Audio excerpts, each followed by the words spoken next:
this is clearly a big deal. Now what? What does this look like? What does this mean? How will this affect everybody? Hey, good morning. Yeah, no, calling the Muslim Brotherhood a foreign terrorist organization is kind of like calling a spade a spade. It's something that's been needed to happen for many years because it's fairly obvious, it would seem. But there are those who are afraid to do this. What does it ultimately mean, though? It means that you're going to do something for the Muslim Brotherhood that we did to places like the Taliban and Al-Qaeda. They're not just going to be an organization that claims to have some sort of benevolent features to them trying to advance their cause peacefully. They're going to be known as an actual terrorist organization. As a result of that, you can bring things like military force alongside to eliminate them if necessary, or where that works best. Bring sanctions on nations that support them. Whether it be implicitly or just by, wink, wink, nod, nod support, that kind of thing. Pretend that they're not there, even though we know they're there.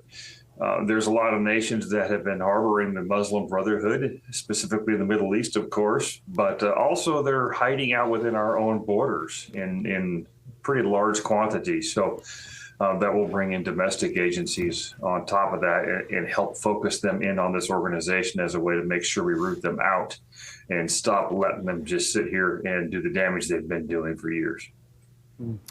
Well, Israel took out Hezbollah's highest-ranking commander in a rare strike on Beirut. And at the same time, senior Hamas delegation is in Cairo meeting with Egypt's intel chief. So what does this tell us about where the region is heading now? No surprises so far. I think ultimately one thing you don't want to do is become the leader of Hamas or Hezbollah anytime soon. Israel has a way to keep finding them and eliminating them.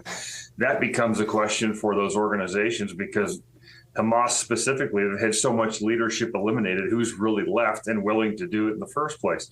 So Hamas is largely defeated. We can recognize that. They can talk with Egypt and us and others about bringing peace and some sort of settlement to the region. But there's just not much left of them. Hezbollah needs to be paying attention. This is something I thought was going to happen for a while as they've been rearming. Israel would turn their attention to them again and keep their attention on them if they continue to rebuild and expect some sort of militant activity out of them towards Israel. That leadership is going to keep getting targeted. It tells Iran that Israel knows what's going on and that they're going to keep targeting Hezbollah too and make sure they can't affect Israel's peace. There's so many hot spots out there that President Trump is working to cool down. One of those, of course, would be the war between Russia and Ukraine. Secretary of State Marco Rubio saying that there's actually been a pretty good amount of progress on the peace plan front between those two nations. Here's just some of what he had to say over the weekend. We began almost 3 weeks ago with a foundational document that we socialized and ran by both sides and with input from both sides. And one of the things that happens when you've been involved in this now for 10 months is you get a pretty good sense of what the priorities and the red lines and the important issues are for both sides. And so that allowed us to create a foundational document, which has been an ongoing working document. In fact, over the last 96 hours or more, there's been extensive engagement with the Ukrainian side, including our Secretary of the Army and others, being on the ground in Kyiv, meeting with relevant stakeholders across the Ukrainian political spectrum in the legislative branch and the executive branch and the military and others. So that document he talks about is a 28-point peace plan the Trump administration has created. How optimistic are you that this is the final peace plan, that we're actually going to get somewhere, that we're going to get some traction this time? Well, it's hard to be optimistic at times when you've seen so many peace plans come out and then people start meddling with them. And we're going to hold out hope. I guess I would say that I'm over 50% and thinking that whatever the result of this is will work in some regard. But I think pragmatic enough to know that oftentimes when we have 28 points to attempt to achieve a peace, you run the risk of actually setting conditions for another conflict in the future. And you're going to be debating over every single, one of these points pretty heavily. And that happens a lot too. So hopefully it does end this.